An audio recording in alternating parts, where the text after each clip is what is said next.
feel this is a great group. At 9:40 on Thursday night, everyone feels to learn something, right? Yeah. So, it's still early, right? Yeah. We are very glad today. We know the guest is growing. So right now, more talented people on stage.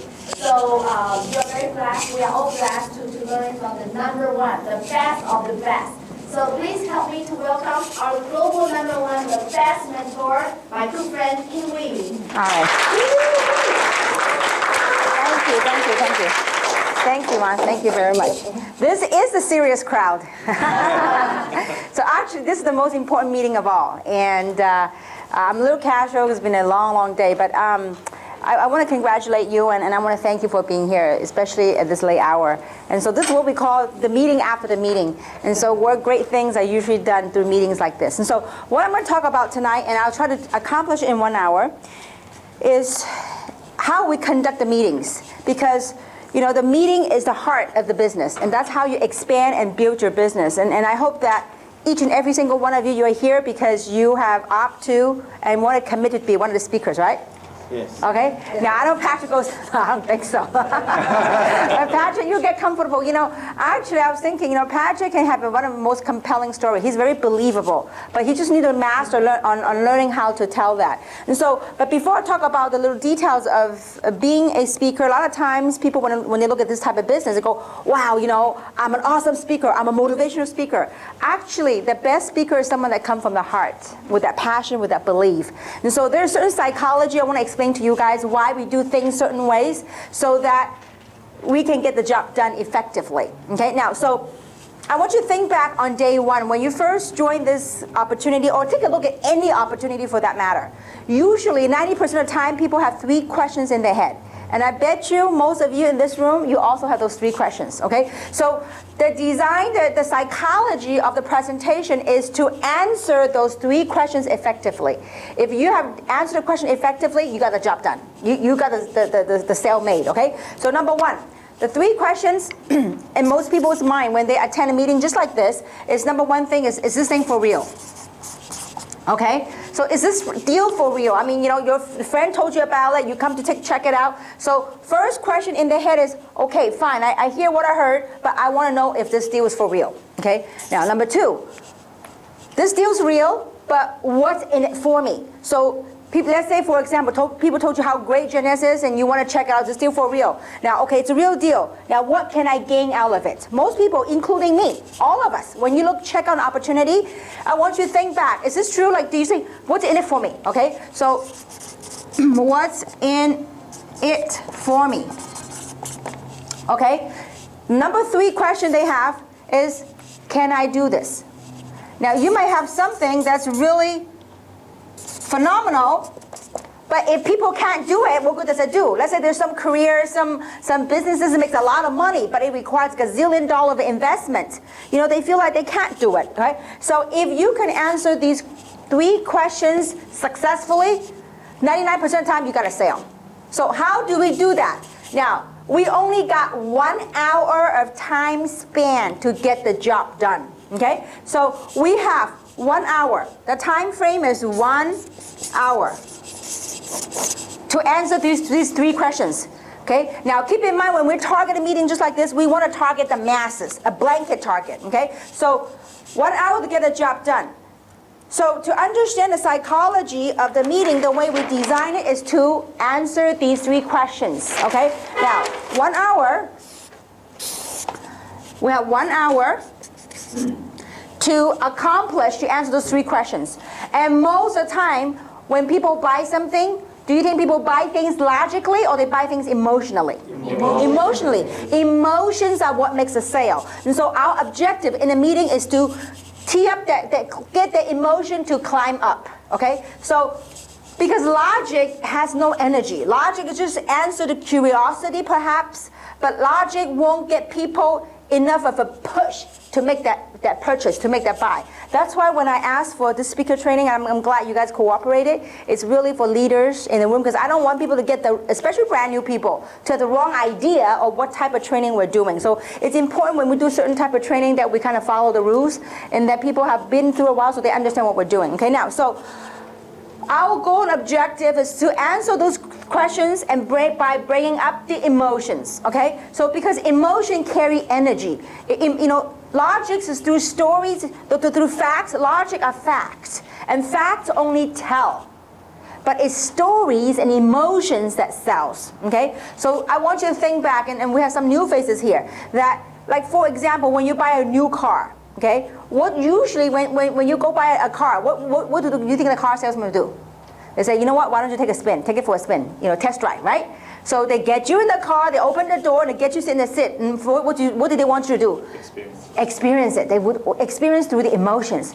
Wow, feel this wheel, smell the leathers, right? So they're getting you what emotion, they're working you, okay? So because people buy emotionally, very rarely, I mean like 99% of the time, no salesman will open up the hood and say, hey, you know what, dude, check out the engine. I mean like if they ask me to do that, I'm like, you lost me already, okay? And nobody's gonna break out the brake pads and show you the brake pads. Those are logic, those are details. But how people make a sales through emotion. So now, you have a brand new person here, okay? When they look at an opportunity, this is the timeline, okay? We have 1 hour to get the job done, okay? Why 1 hour? Because if you go on and on and on, first, most people are busy. And secondly, and most people's attention can only withstand so long. You can sit there for so long. So if you pass 1 hour, usually, typically, people's emotions are going down. Their attention is going down, getting late or whatnot, okay? So we have 1 hour to get the job done, and this is the emotion line, okay? Emotion. Okay, now, so when a brand new person coming in at the very beginning, checking this thing out, their emotion not high right here because they don't know what to expect and they have to carry that 3 question in their head, right? So our job is to build up the emotion, to bring it in 1 hour, to bring it to the emotional peak. So why do you suppose we do the testimonial at the very end? Because that's the emotion at the very peak, and people buy what? Emotionally. And I want you to think back as you look back at the business. When you attend a BOM or OPP, what's the most thing that people remember? The stories, the testimonials. Oh, wow, in the beginning, people were, wow, that's Tina's story. Wow, that's Li Ming, that's Yvonne, that's Samson. All these people's stories, that's what people remember, okay? So that's why we do it at the very end. That's because it's story that sell, okay? Now, so we do it, bring up the emotional curve by breaking up the presentation into 3 parts, okay? Now, first part that we do, well, actually 4 parts, okay, if you break it down to detail. 4 parts. We have four parts usually in the meeting to get this job done. Okay, now, number 1 thing that we do, first in the very beginning, is someone that we have a host, okay? A host or an MC, And a MC does nothing more than just just trying to create the atmosphere. Welcome everyone, set the tone for the meeting. Okay, now, when the MC comes up, his or her only job is to welcome everyone and say it with a smile. Okay, welcome everyone. And then, so I'm gonna outline it for you, okay? A is welcome everyone. Okay? B is to set some house rules. What are the 3 house rules? Phone off. Or vibrate. 2, no question, right? Hold off all your questions. Okay. Number 3 is what? Open mind. Okay. So all you do is house rules. Like everybody, usually in the family there are house rules. Well, in our meeting there are house rules. Okay. Number 1, you want to turn your phone off to vibrate so that you will not, so your phone won't interrupt the information that affect other people. Concentration. Number 2, if you have any questions, keep in mind that throughout the presentations, your question might be answered. So hold them off. If after the presentation you still have questions, we'll be glad to answer you at the end. Now, why do we do that? It's important we set that up front.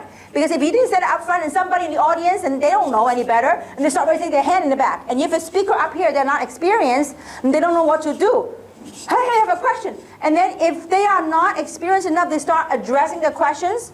My gosh, it could open a can of worms. Because that question, then comes the next question, or what about me? Or what about me? Then you can't control the flow of the energy, okay? So you just say, hold the question off because throughout the presentation, they might be answered, okay? Now, the number 3 is keep an open mind, as information might change your life, but you gotta keep an open mind. Okay, now, number 1, number 2, and number 3 thing that he or she does, the host will do, is to play the videos, okay?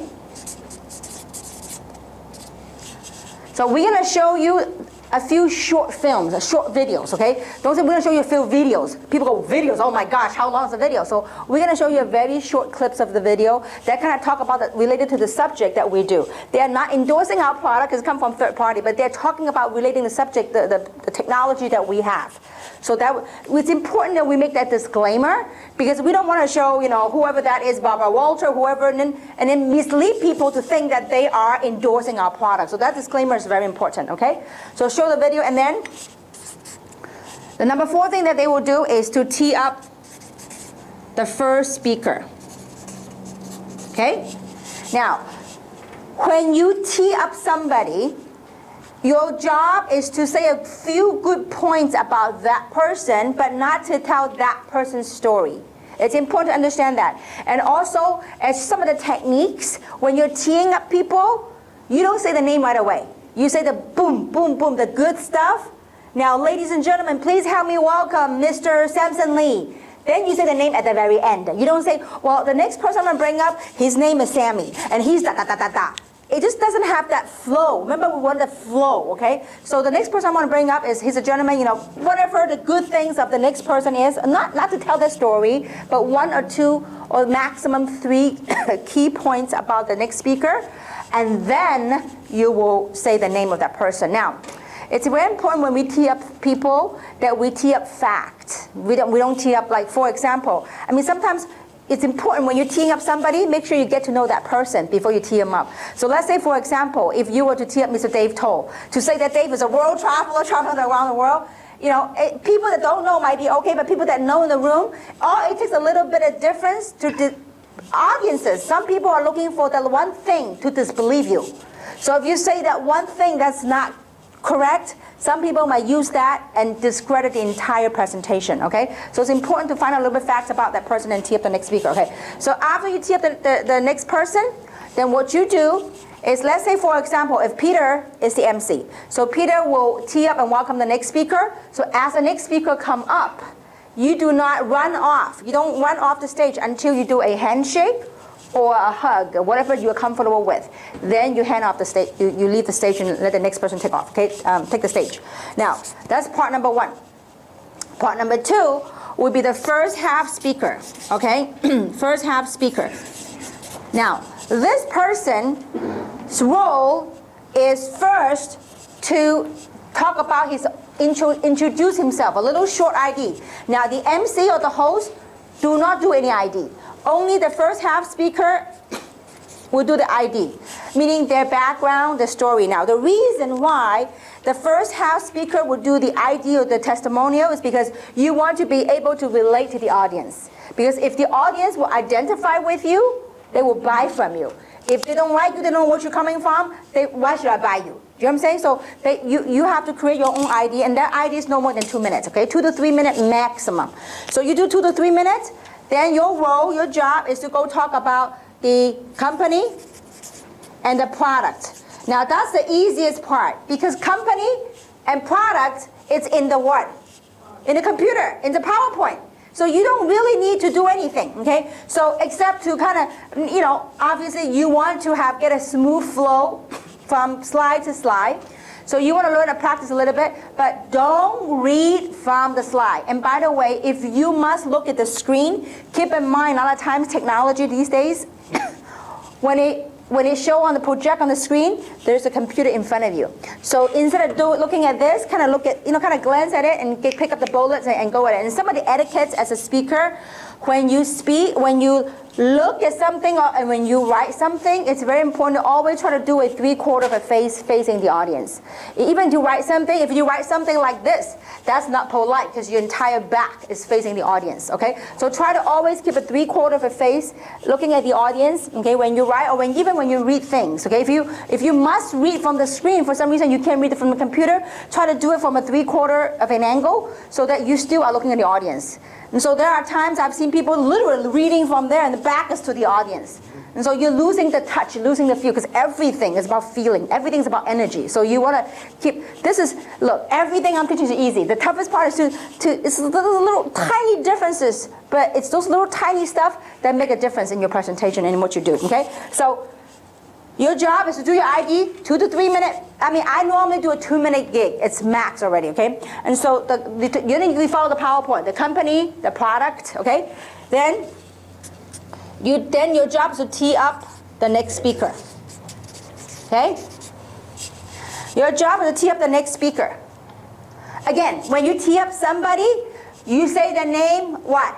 At the very last, okay? When we're in Malaysia, we have a brand new person. We just gone over the speaker training. And when that person comes on, they go, the next person I bring up is Mr. Samson Lee, and da-da-da-da-da. I'm like, no, you gotta do it's like building up the movie. You build, like when you watch a movie, you don't tell the ending. The name is the ending, okay? You just build up create that mysteriousness, okay? Dun, dun, dun, wow, okay? So you just got, look, this is performance. Like, how many have you been to Luau in Hawaii? Luau, it's same show, but every time the performer perform like it's the very first time. So you need to have that, okay? We need to learn to do that, okay? So that's the front half speaker. Now, the third part of the presentation will be the second half speaker, okay? Now, again, the second half speaker comes up, what is he or she supposed to do? To do a quick ID. Why? Because the audience, you want the audience to be able to relate to them. Who are you? Why should I listen to you? So when you speak from your heart, tell your story, your background, hey, you never know. Maybe the first half speaker, the story didn't touch people, but maybe the second half speaker, their testimonial are able to move and touch somebody. You never know, okay? So second half speaker, the ID, then the compensation plan, right? The second half speaker, what does he or she talk about? The opportunity side, right? The comp plan, okay? So then the third thing that the second half speaker does is what? Call up the testimonial speakers, okay? Now, I like to choose, so this is testimonial speakers. I like to choose 3 to 4, maximum 4, usually, testimonial stories. Why? Because if you go 4 or more, it's way too much, okay? So unless you have a huge event, then you can call it maybe maximum 5.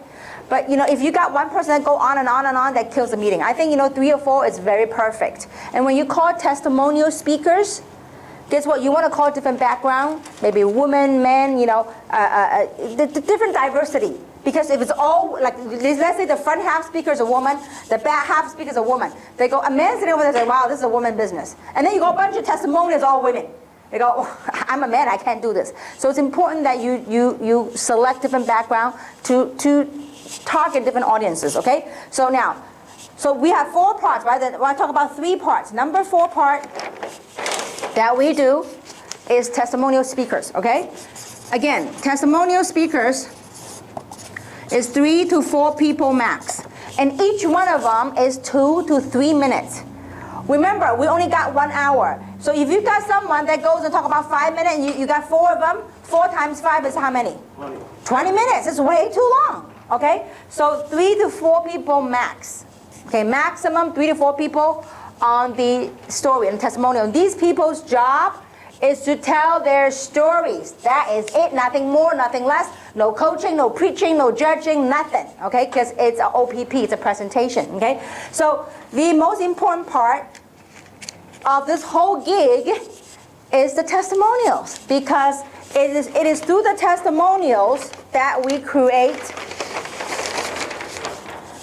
that bring everything up at the emotional high, okay? So this is where the 3 to 4. Now, if you got someone as a testimonial speaker that goes on and on and on and on, guess what?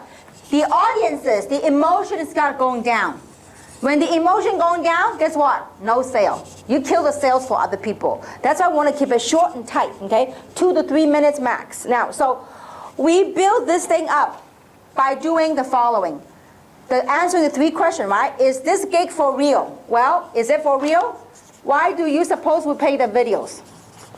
Okay, we pay the third party, and these are not the video done by us. This is video done by the media, done by third party.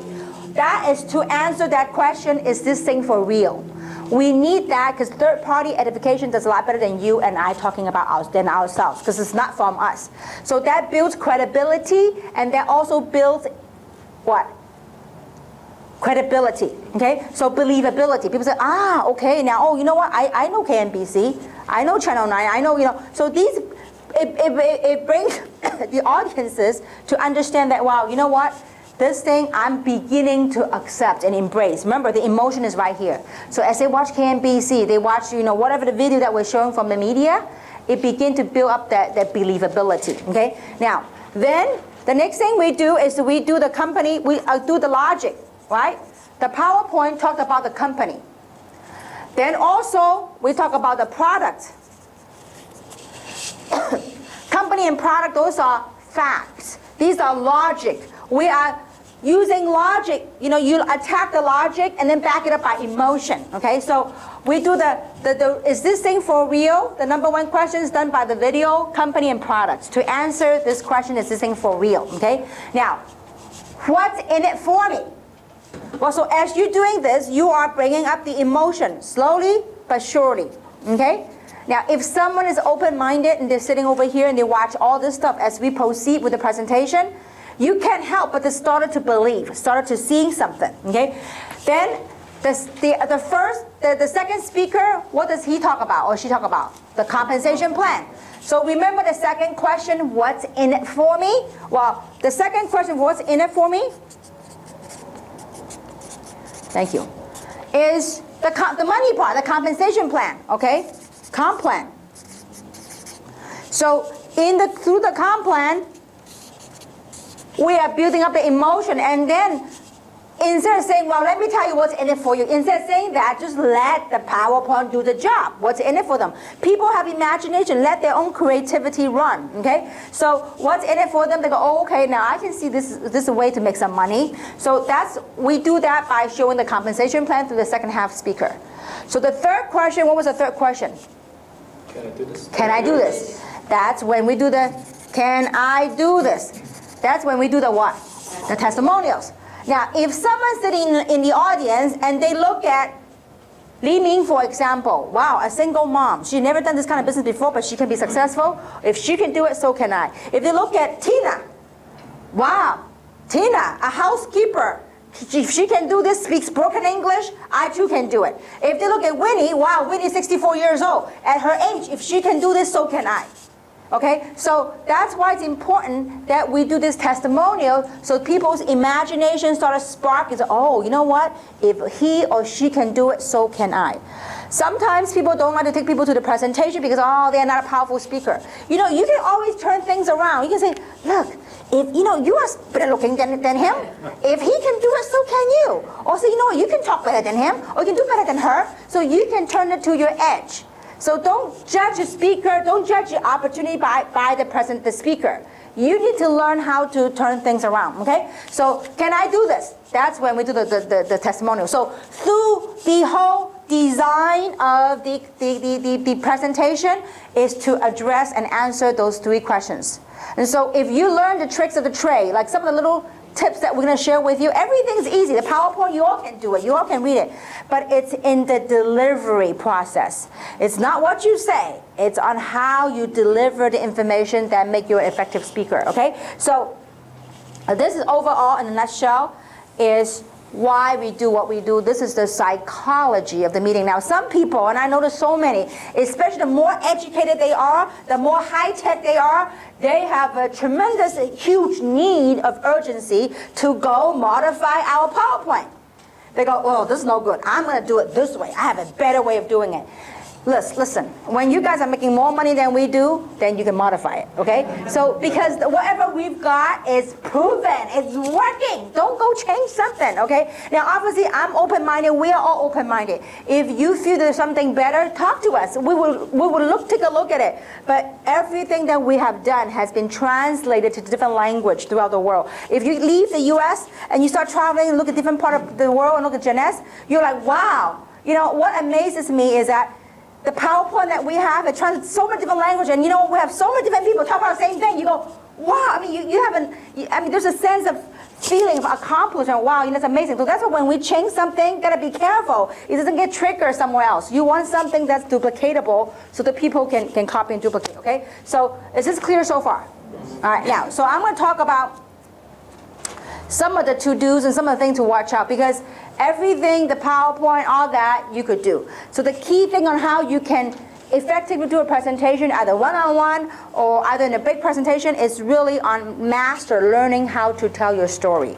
Because everything is about story. True or not true? Yes. All I do, day in, day out, here I sell some other country's story. When I'm elsewhere, I sell you guys stories. So that's all I do, tell story. So we gotta know, when you identify people, when you look at people, you know what their needs are, you know when to tell what story, when to say what, and that was what makes you an effective communicator. Okay, now, so talk about story. So how do you tell your ID? How do you create your ID? Because it's your ID, your story, that can make or break the presentation. Okay, so let's talk about how to develop your ID.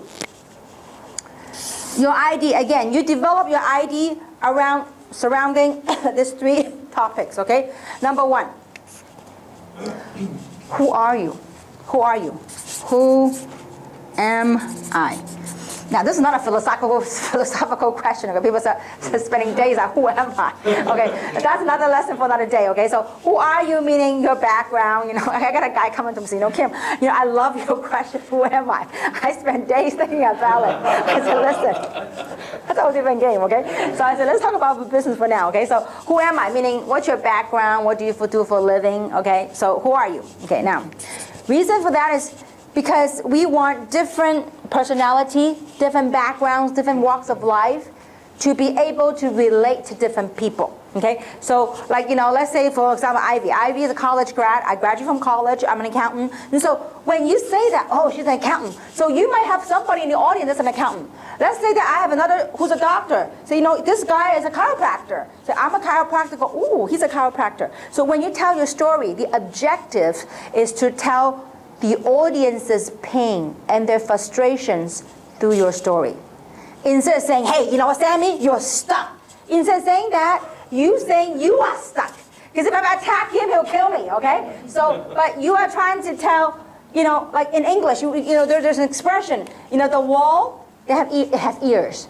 So if you tell the wall can hear. So your objectives through your story, you talk about your pain, your frustrations, and how, I mean, of course not to be negative, not to like downpour on all your whole story, okay? But, you know, the pain and frustrations so that people go, you know what? Me too.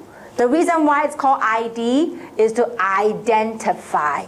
If the audiences identify with you, guess what? You got a sale, okay? So imagine this. You know the chickens, you know how when they peck the rice? So peck the rice, they're buying, okay? So when they identify they're pecking, you got a sale, okay? So now, who am I? Okay, write it down. What do I see here? What do I see in Janice? Okay, what is it you saw? What is it that make you make the decision? Now, you know, this has to come from you and your heart. I can't make, because everybody say, oh, I saw a great product. Oh, I saw a great product. That won't cut it. It has to be something from your heart. I mean, Sammy has a great story. I mean, you know, he saw this as his vehicle for his plan B for his retirement, as he can't rely on Social Security anymore after all those years of work. So, I mean, when he tells that story, I'm sure people that are thinking about retirement or near retirement, they are probably in the same position Sammy is, okay? So what do you see here in Janice? And that has to come from you. And a lot of times people, when they write their story, they want to sound intellectual. They want to, you know, have it perfectly poised and perfectly phrased. Ain't gonna cut it, okay? So we can tell when people memorize their speech. So you just gotta, you know, learn to do that part, okay? Now, what do I see in Janice? And number 3, as a result of making that decision, joining Janice, where are you today? Or where are you going? Okay? So as a result, okay? As a result, this is where I am or where I am going. Okay? Now, sometimes, especially people that are kind of new, when they look at something like this, they go, you know what? I can't tell people where I am. I haven't made money yet. Don't worry about it. It's not, look, let's say that you're new. You haven't made money yet. You say, listen, I'm new in this business, but I finally saw a vehicle whereby I can ... whatever that is you want. So if you are not where you want to be at yet, that's okay. Say, I can now see a way to where you're going. Tell people where you're going. Now, if you say, I hope, I wish that through this vehicle that I can be ... wish and hope don't lack that force, lack that energy, okay? You say, I believe through this opportunity that I can ...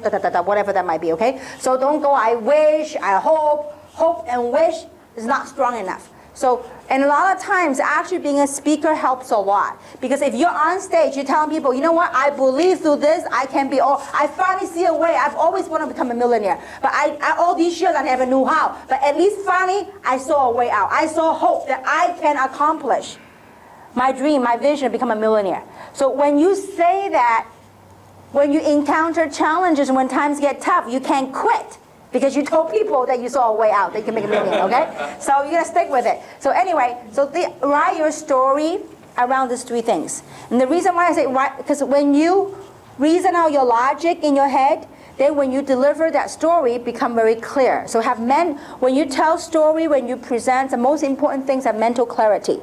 Because when you present, you help a lot of people in the room. So it's important to have a mental clarity. If you're really foggy that day, talk to somebody, say, listen, either you yourself defog yourself out there, okay, before you come and do something. And that's why it's very important to understand.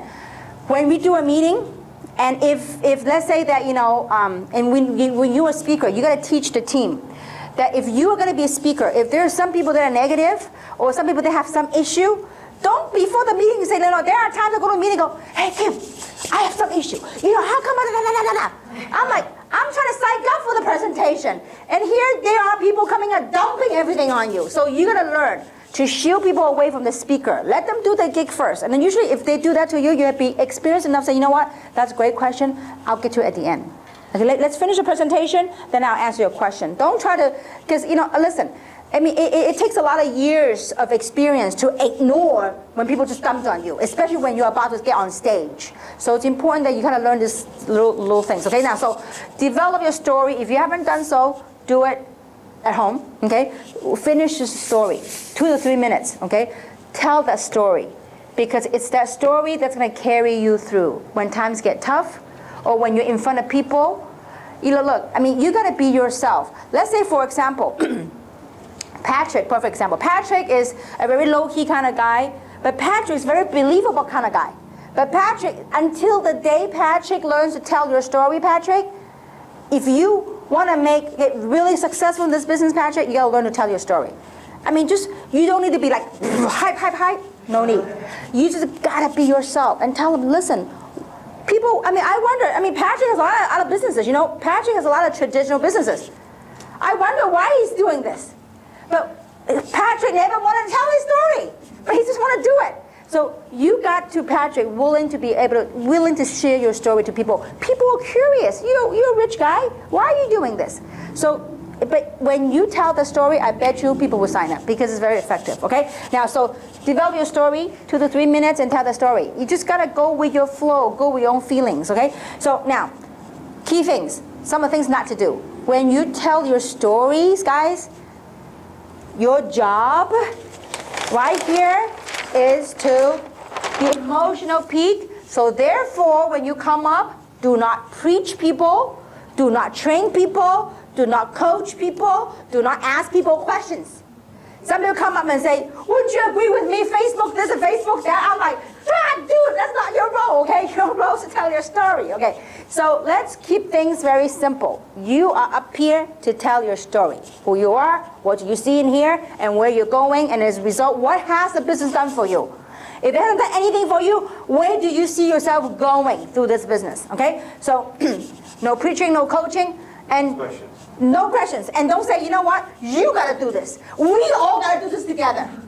No, that's not the time, okay? And also, if you feel that the speaker didn't quite done right on the comp plan or didn't quite done right on the product, don't go make up for the speaker. Say, wow, you know what, he didn't talk about this, but we're spiritual, No, that part is done. Whatever's done and past, gone.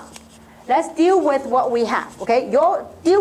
If everyone just do their role, do their part, we got it all done, okay? So when you come up, Don't attack people. Just tell your story. You tell their pain, tell through their frustration, but tell it through your own stories. I mean, you tell a real story. Don't make it up and so tell your own true story and get it done. Okay, now, so clear so far? Now, some of the etiquette. So I'm going to talk about the flow of the meeting. When you have when we change speakers, like I said earlier, when you change speakers, when you are to speak, take center stage. It's important that you take center stage and you scan the room. Look at the audiences. Eye contact is very, very important. There's a lot of times people, and it's understandably so. Sometimes people get very nervous and they're afraid to look at people. They just look like stare in the air. If you do that, you can't relate to people. People think you might have something to hide or something. So it's okay. Get comfortable. Look at people's eyes and select those people that are smiling at you. Sometimes uncomfortable. And a lot of times when you have a new speaker, they just pick one person and they just talk to that one person, okay? Don't do that. He or she will get very embarrassed, like, why is he looking at me, And so try to scan the room. I mean, look, if you're nervous in the beginning, which is okay, kind of scan.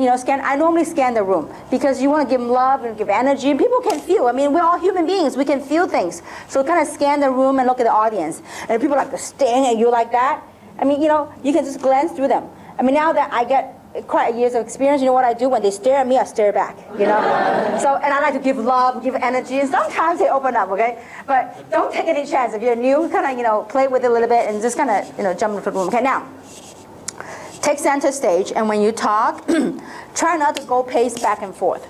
Because if you go pace back and forth, the audiences will get very dizzy. Because they try to follow you now. But if you must, like I talk very animated, so I like to talk with my hands. So you can do hand gesture rather than movement, okay? So your hands can move, but instead of your body moving back and forth, okay? So, and don't rock back and forth, just, talk with your arm, talk with your hands. And so usually when you're a presenter, come in, professional attire. It's very important because it sends out a message. Okay, so today is training, so hopefully I'm excused, but it's late at 10 o'clock. But when you come to a presentation, gentlemen with a tie and a suit, and ladies, jacket, and thank you so much, Samson. So take center stage now. If you have other people behind you, please do not look at those people. Look at the whom?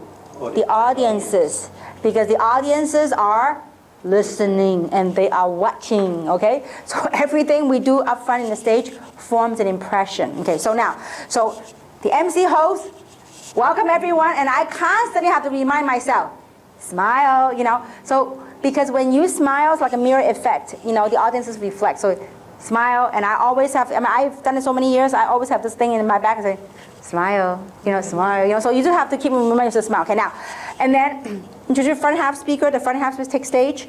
Then the front half speaker tee up the second half speaker, take stage.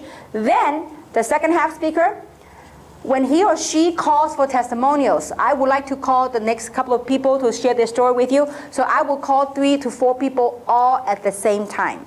I don't like to call one at a time. Why? Because one at a time takes what? Takes time. They come up, they go back down, okay? So, and I call them up, boom, all at the same time. And when you are called up, either your front half speaker, second half speaker, testimonial, when you call up, get up and run up. Because don't go, just when you call up, come on up. I mean, literally, I have people go, it happened in LA, happened right here, I think. I call up a guy, go, Now, we have to learn to be experienced. Sometimes, in the very beginning, I didn't know. I go, oh, come on, and then the sponsor go, oh, come on, go up. And then create this storm, this thing, like, people are looking like, well, So if and when that happens, you should be quick enough to dump it and just move on to the next one, okay? Don't beg people, because remember, everything we do, it's a show, it's a performance, okay? So don't try to convince people. So anyway, when you call up, get up and come on up here, okay? So when the testimonial speaker come up, they line up in the back here. But don't get all like so far dispersed apart. Because if you're so far apart, it seems like there's no flow of energy. You want the people to feel that it's a family, there's warmth in it, okay? So when the people come up, the 3 of you or 4 of you can shake hand or high five each other. Don't be like not looking at each other, okay? So just form that feeling of family. you'd be amazed as you gain more and more years of experience. Everything we do up here, it has somehow, somewhat, something about the stage. It has amazing power.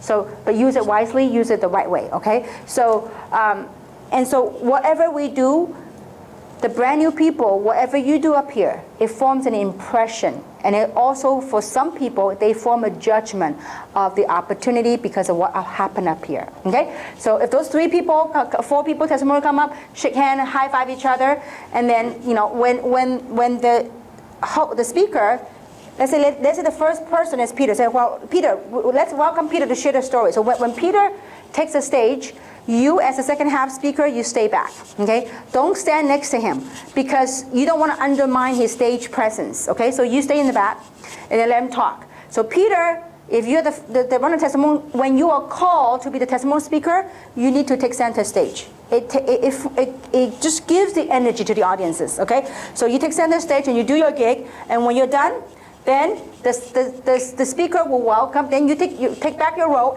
your place, and then the second person will come up, and then the third person will come up. Now, when you're finished, don't walk back to your seat. We want to dismiss everybody all at once. Why? Because 1, we don't want to waste time. 2, what if Peter delivered the most powerful testimonial, and as he walks back, people start going to him, or the attention going to him. And the poor guy, the second guy, trying to come up and talk. All the attention went to him already. So we don't want that. We want to give fairness to all the speaker. So when you're finished, over here, second one, finished, the third one over here. Now, you, as we are becoming more and more experienced, we have to watch the presentation for all of us. When you have someone that goes on and on and on about who they are, what do? We gotta save the audience. You know what you do as a speaker? Because we're up here, we cannot do that, okay? So, and when you are up here, kind of keep an eye on the back, because if you are going way too long, there will be somebody in the back and go like that. That means cut it, okay? So let's say that for some reason this guy didn't get it, or this girl didn't get it, and just kept going on, and you kind of move a gesture in a little bit. If it didn't stop, you move it a little bit, and then move a little bit and stay there. I mean, he really doesn't stop. You say, if somebody in the audience just clap, and then we'll grab the mic away from him, okay? You just have to do that. Some people just love to talk, okay? So we just have to find a nice way, a nice gesture, and just kind of break up the thing, because we don't want the energy to go down, okay? So, again, when you come up here, no coaching, no teaching, because, look, this is the OPP. When you coach and when you preach, that's at the training. This is the OPP. And therefore, to bring to the next point, when you are the MC or you're the host, when you come up, do not promote events. Not at the very beginning. Because at the very beginning, you have some people that don't know what it's all about. And here you are start promoting Las Vegas, blah, blah, blah, blah, blah, blah. They go, what is this? They don't feel comfortable. Again, everything we do forms an impression. So, but as a second half speaker, when you dismiss all the testimonials, then you take back center stage and you do your closing remark, whatever that might be. So no need to do some elongated and elaborated closing. Everything, remember, that emotional line is at the peak. Everything is done already. No need to do some smart close line. Just do whatever that works for you, whatever you feel comfortable with. And so by closing the event, and just let the people know the next upcoming event. Let's say, for example, we have events just like this every Thursday, or let's say that we happen to have a Super Saturday. This coming Saturday, say, you know what? We have an amazing event coming this Super Saturday, So you can promote that event at the very end as a second half speaker. So with that, I thank you all very much for coming, and hope to work with each and every single one of you. Thank you. Clap. Done. End of story. Okay. Really thank you all, and I hope that through this test, look, tonight you guys did this. I know when we have a real audience, you guys will smoke it, no problem. Because if you guys done this, in real deal, no problem. So just master your story, and in the beginning, learn to host, learn to do. Tonight we know many of you. We're gonna schedule you in these meetings for April, because you guys have it already in you. And so coming to the meeting, and I was taught many years ago that whoever speak in front of the room make the most money. I said, sign me up, okay? And you all have the practice now, but the key thing is learning is one thing, implementing what you learn is very important. So when you do a very good testimonial, we say keep it, that means keep it, okay? Some people, when they do a very good testimonial, the next time they go, oh, I'm going to do something different. Because I'm going to have, I told my story too many times. I want to reinvent it. Don't. When it's working, keep it, okay? So, I mean, as you grow, as you make more money, become more successful, obviously, you know, what you see in the opportunity, where you are today is a lot higher notch. You can say that later on. But as far as your story touching your audiences, keep it tight, keep it strong, and keep it from the heart. Then we all win together. So with that, thank you very much. Promo Saturday, Super Saturday, we're going to do a big training, okay? So thank you very much.